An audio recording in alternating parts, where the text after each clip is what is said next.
Well, hello, friends. Dave here on behalf of the Hallway crew. Thanks for listening in as always. We are wrapping up our summertime and we're getting back into the office. Everybody was here today, and very soon we're going to have some new episodes coming into the feed for you. But for this week's episode, we still have a summer rewind. This is a repeat of one of my favorite episodes where we discuss the value in project based learning. For those of you who are preparing to head back into the classroom in a few short weeks here, we hope this might be an encouragement and an inspiration for you for the kind of projects you might choose to do with your students.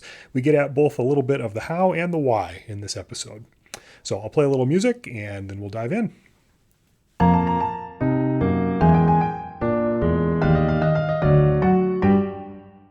Hello everyone, welcome to Hallway Conversations. My name is Matt Beamers. I'm Abby DeGroat. And I'm Dave Mulder. For those of you new here, we are trying to create space where people can play around with a few ideas in the context of what it means to teach and lead Christianly.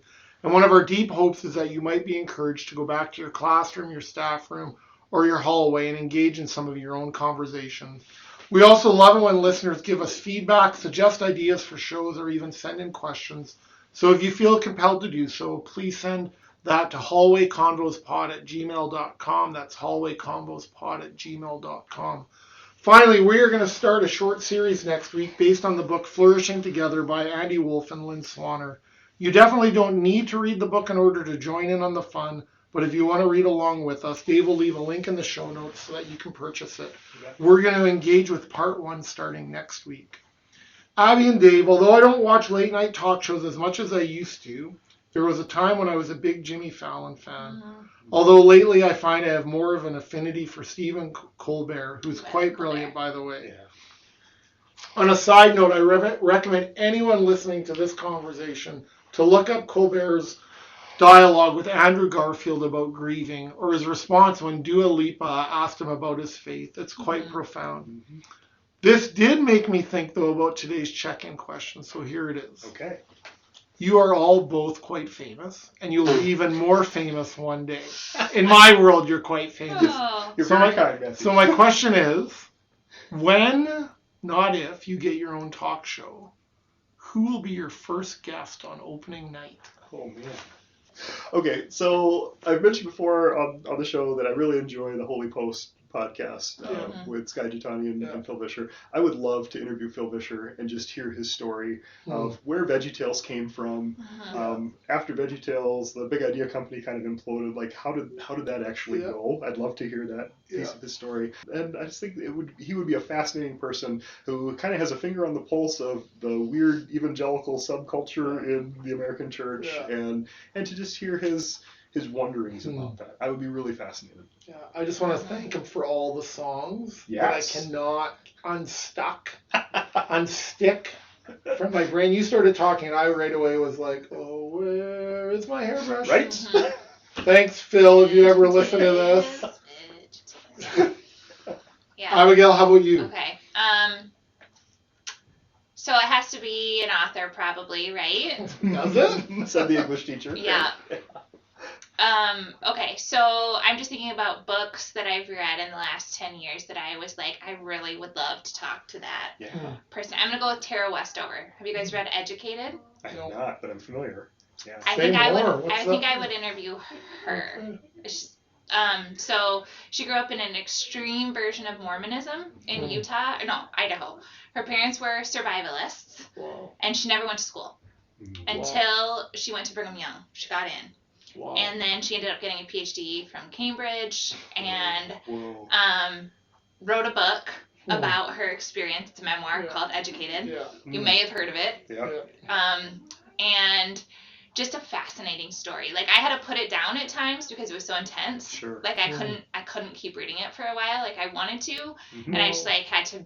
There's a piece in the middle. I don't do well with like physical injury descriptions in books, and I had to like put it down for a while and couldn't read it because of like it was intense. Wow. And so I think her story is fascinating. She lives in New York now, and she's, I think, cut ties mostly with her family, and so it's just a fascinating story about her like quest for education and how she got there. Yeah.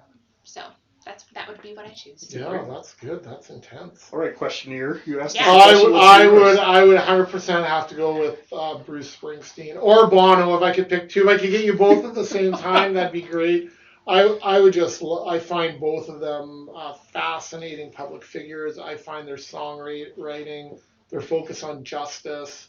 I'd love to talk to Bruce Springsteen just about he's so justice oriented and just kind of this blue collar singer, and yet there's a depth of spirituality there, and I just was like, where's that coming from, and what's that about? He has some songs that have just moved me tremendously, but I would say the same is true of Bono and U2, and just to like, hey, where's like, to share their story, just what's kind of motivating the work that they do, the lyrics inspiring them. So if I could have either of those, I'd settle for either one. Just settle for one of those. Okay. Thanks for sharing, guys. So I know that today, Dave, I believe we have a question from a listener. We do. Yeah. So we have a question today from Loretta, our friend from Prince Edward Island. Hello, Loretta. And here's the question that she raised for us. Our school, in the last few years, has embraced project-based learning as one of our preferred teaching methods. I'd love to hear a conversation about this. What are your thoughts on PBL? And do you think there are some good things about PBL and maybe some downfalls of teaching in a PBL style? Yeah. So thanks for that question, Loretta. It's a really good one. Yes. All of those things. Thanks for coming, everybody. Well, what do you think, friends? Project-based learning? Yeah, pros, cons? So it was interesting to me that she, I think she used the phrase preferred teaching method. So I would love to ask Loretta sort of what that means in terms of like, is there an expectation that you're doing PBL? Like, that doesn't sound like, and this isn't meant as a shot or anything. It doesn't sound like a PBL school, but rather they're playing around with PBL, but it's not part of like the pedagogy of the entire school that guides their philosophy. So I just that would be a clarifying question for me. Can you say more about like what the difference between being a PBL? Yeah, school? like so if I think about a PBL school, so Abby and I might be able to talk about this a little bit more later. Abby and I actually visited a PBL school last week, so this question's actually very topical. Wonderful time because I've been reflecting a lot on that, and I actually have as many questions about it as I do. Like, it was helpful to be there, but like anything, when you know something, it raises more questions, right? Sure. So I have more. But if I think about that as a PBL school, and Abby, correct me if I'm wrong or chime in on this, is really every class, like this, and even the schedule, but all decisions around teaching and learning are filtered through a PBL.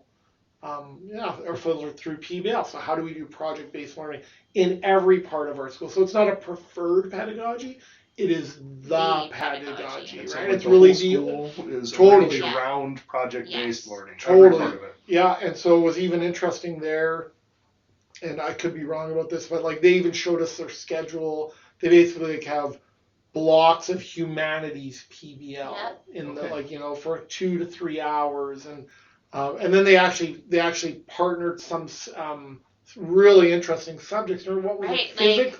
Like art and science, for example. Blocks. We're paired together as PBL, and these teachers had to work together. So you have like an art teacher and a science teacher that are going to co-teach a project-based block. Yeah. That's fascinating. It was, and they created some really cool things. I bet. Yeah, amazing things. So that's how. So to come back to your initial question, Dave. So that's how I would when I think of a PBL school. Sure. I would say it's PBL all the time. And that's very different from one teacher inside a classroom doing a project, right? Right. Because that was my thought initially, too. So I think back to the years I taught science at the middle school. We did a ton of projects. Like, my whole MO as a science teacher was, okay, we're going to learn about Newton's laws for motion. So we're going to make these cool little maglev cars out of magnets, and they're going to race down the track. And we did these great projects. And the kids learned a ton. I'm not saying.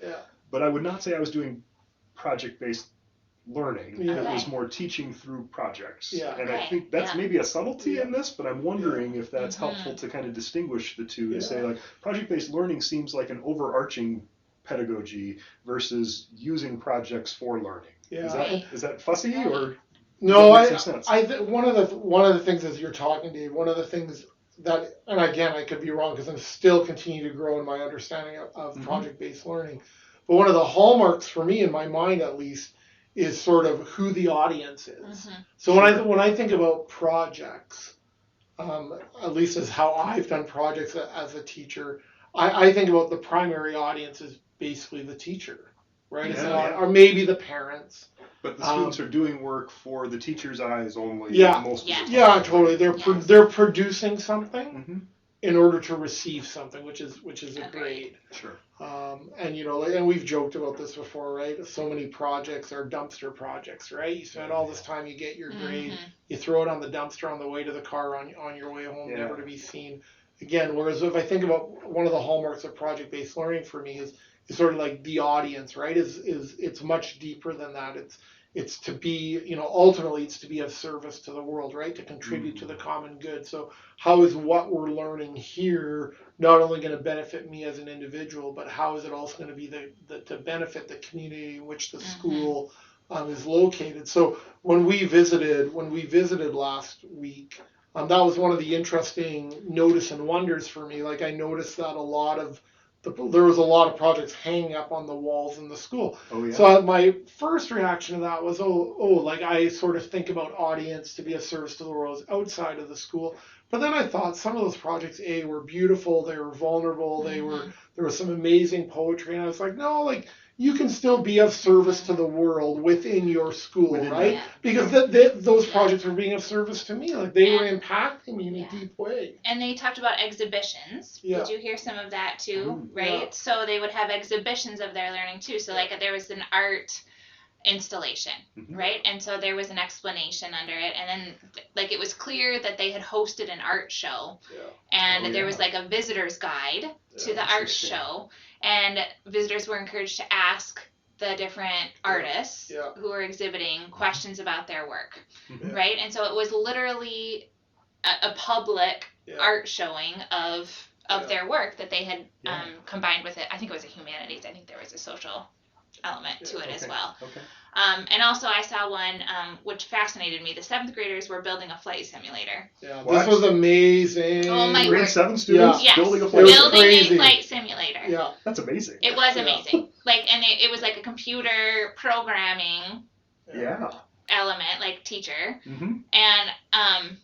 And they also were doing another component with that where I think they were designing something for a group of people that flew veterans, maybe. Like that was the project, the service project part of it. I can't remember exactly the details, but they were partnering with this group along with their flight simulator who flies around, I think, veterans to. I don't think it was Honor Flight. I think it was something else, but it was something similar mission. Sure. And so that was the service to the world piece. Neat. That they were pairing with this, like building this flight simulator that probably won't get used, right, outside of their own learning, but there was like a pairing of it with an outside something. The difference, though, for me with that is, you mentioned hierarchy of audience, right? So who benefits from me doing that? Of course, the student doing the learning benefits. Yes, they do. But if the student and teacher are the only people who actually get to see the work, what a shame. Yeah. Right. And so that's where the exhibitions come out. Right. Yeah. Which is a cool, and they had all kinds of experts in helping them. Sure. From like the flight industry, and it was neat. That's cool. Yeah. My one question, like when I think about Loretta's question, is hey, how are they defining project-based learning there? Yeah. And I also just think, hey, what does professional development look like? I think if a school, even if it's the preferred pedagogy of choice, my encouragement then is if we really want to lean into this as a school, then there needs to be ongoing professional development. There needs to be ongoing resources and collaboration. Like one of the when we happened to visit the school, they had a small interview panel with a number of teachers, and they highlighted that, like this idea of collaboration, of working together. And when you visited the school, like to me, it seemed like this would take a tremendous amount of energy for students, but for teachers as too. well. Like there's a lot of variables there, even just the physical and emotional energy of pouring into these students, of thinking about the needs, to design the needs of the community, to design a good, authentic project and a learning experience. To the thought of doing that by myself seems insurmountable, even just as I talk about it now. So it was interesting that, to hear, hey, they put physics and art together, which is, like I said, I would never think to do that. But also I think, hey, like you just need to lean on each other, lean on each other as teachers. One of my biggest learning moments at that school was when the principal was actually talking about the structures that enabled it to work, right? And he said something about the schedule that has totally stuck with me. He said, the more complicated your schedule, the harder it is for teachers to do complex work with students. And the simpler your scheduling is, the more complex work can get done. So they just have huge blocks. Big blocks of time. Yeah, they do like an advisory and maybe like math, and then they have a huge humanities block, lunch, huge science plus something else block, and maybe one elective at the end of the day. Oh, yeah. That's a fundamental shift in thinking not just about like what the content of the curriculum is, but like the structures that support teachers. Yeah, and instead of what I thought too was fascinating was instead of like, okay, you're gonna take English freshman, sophomore, junior, senior year, right? Like they would do humanities and social studies one year. Next year you're doing theater. Oh wow! Yeah. You know what I mean, for a whole, and then so it's, and every student progresses through that same schedule, but then you still have this huge block. It's not all these tiny little classes that you're trying, and then they can do field trips much easier, and then they can do, you can develop these things. Your schedule is just simpler, so it's easier to collaborate and it's easier to work. So, what I'm wondering though is like pragmatically, how does it feel being in this school? Like, I have to confess, I'm really jealous hearing you guys talk about this. Like the feel in the building. I mean, this strikes me as, forgive me, it strikes me as messy learning. Is that a fair characterization? Yeah. Like I think of myself in my own teaching practice, I like to have a pretty tightly organized course, not necessarily the classroom, but the course. Yeah. And I feel like you'd have to be able to just flex with things. And I'd say that's true. Yeah. It did strike me like there was an energy there, like that was palpable to me. And you could, like, one of the things that I loved about it, if I'm thinking about Loretta's question, like pros and cons, one of the things that I really, really appreciated about it was how infrequently I heard teacher voices and just the energy and just even how loud they were in a beautiful way of student voices, just hearing them collaborate. You could feel, in my mind, and again, Abby, you can speak to this, but you could feel students were empowered there. Their voice mattered, literally. So I just think about all the skills that you are developing in students around building relationship, around collaboration. I imagine when you're working on projects with other people, there's going to be disagreement, even serious conflict. Sure. And so I think, hey, how are we helping students resolve that? So I think that to me was one of the things that jump out. And then I just think about how much deeper does student learning go when students have a chance to discuss ideas instead of just here's what Beamers is saying and I'm receiving it and I'm putting it in a, whereas it's like, hey, no, we're going to talk to each other about these. So I just think the exchange of ideas even has the potential to lead to deeper learning. I think the most impactful part for me too, kind of going from what you were saying, is the amount of student agency that was there was off the charts high. Yeah. Right? Yeah. So I'm thinking about schools that I've seen, that I've been at, that I taught at, and you're absolutely right. It's neat, but it's very teacher-centric. Right. Yeah. Right? It's very, I'm going to decide the agenda, here's what we're going to do. And I'm not saying that doesn't exist there, but when we got there, students were showing us around the campus. Oh, yeah. How many principals could give that up? Without it, and they were well trained, and also very invested and very comfortable leading groups of adults around their campus. And 11 years old. That they had not met, right? One of them was a 6th grader. Wow, that's amazing. Yeah. And she was having very easy conversations with a group of strange adults Sure. at her school, showing them around, right? And even the amount of agency that I saw in the projects and these kids working independently, you could tell that they owned their learning. Yeah. Right? It wasn't that someone was telling them what to do. It was that they were part of that. Yeah. What was that one line, Abby? One of the teachers was sharing about how one of the great parts of building a project, and by project they mean like multiple month, study and investment into this, is that they didn't know as teachers who was going to shine in that project. They couldn't predict it. And neither could the students, because the projects were so different from each other and really did involve diverse skill sets. Right? And so they couldn't predict who was going to be the star of the project. And that to me says too, we might tell ourselves that our learning is diverse and meant for diverse students, but I can still pick, even in my own class now, you know what I mean? My assignments are still geared very traditionally academic, right? I have a pretty good idea after the first few weeks of class about who will succeed academically.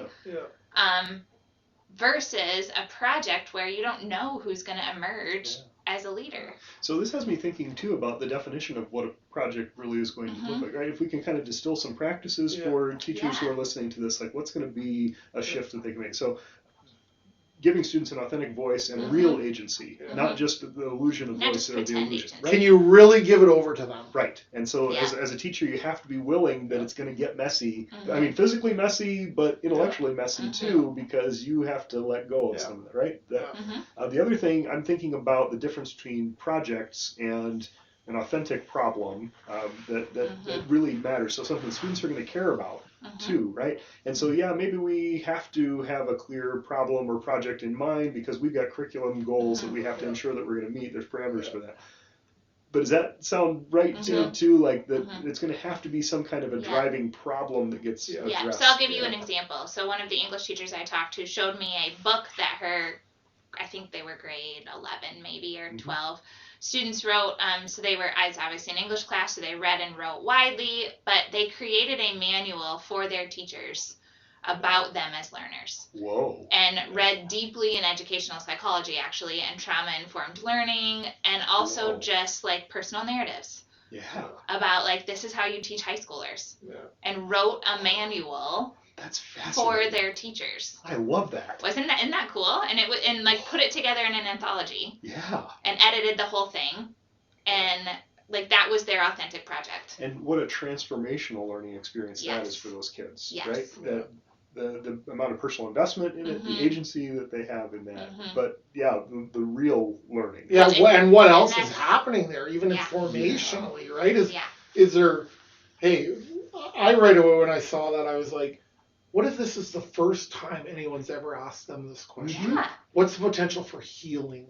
And I'm not saying, but what's I always think about that. What's the potential of any of these projects? And that's what I really appreciated that. My one wonder about it was, and this isn't a criticism. It's more, I think I have to learn. So Loretta, this is coming back to your question. Is my wonder about it is, what does assessment look like? Like this idea of like, how do you know that they know, or how do you know that they've learned?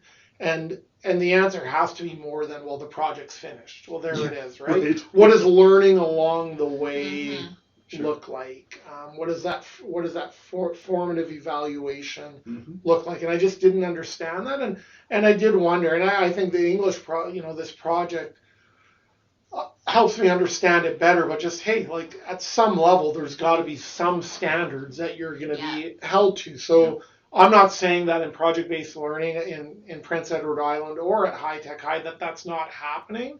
I would just wonder as a teacher, how do I, like, again, this is where the Pro-D for me comes in. Is how are we, two things can be true. We can be doing project-based learning and meeting standards, but how do you do that? That seems really complex in my limited understanding. Well, thank you guys for sharing your stories. And Loretta, thanks for your question, because I think this was very timely and it all kind of came together here. Friends, we know that your time is valuable and we want to thank you for joining us today for another hallway conversation. So whether it is this day, this week, this month, we hope that the Lord gives you what you stand in need of. And as you go into this day, let us send you with this blessing. So to our listeners who we are so thankful for, God go before you to lead you. God go behind you to protect you. God go beneath you to support you. God go beside you to befriend you. Do not be afraid. May the blessing of God the Father, Son, and Holy Spirit be upon you. Do not be afraid. Go in peace to love and serve the Lord. Amen. Thanks for listening, everyone. Have a good day. This podcast was quite literally dreamed up during one of our actual hallway conversations. Our music is by Ethan Mulder. Hallway Conversations is an independent podcast created and produced by Matt Beamers, Abby DeGroat, and Dave Mulder. Thanks for listening. I don't do well with hypothetical scenarios. This is why I try to come up with hypothetical scenarios Put her on the spot. as much as possible.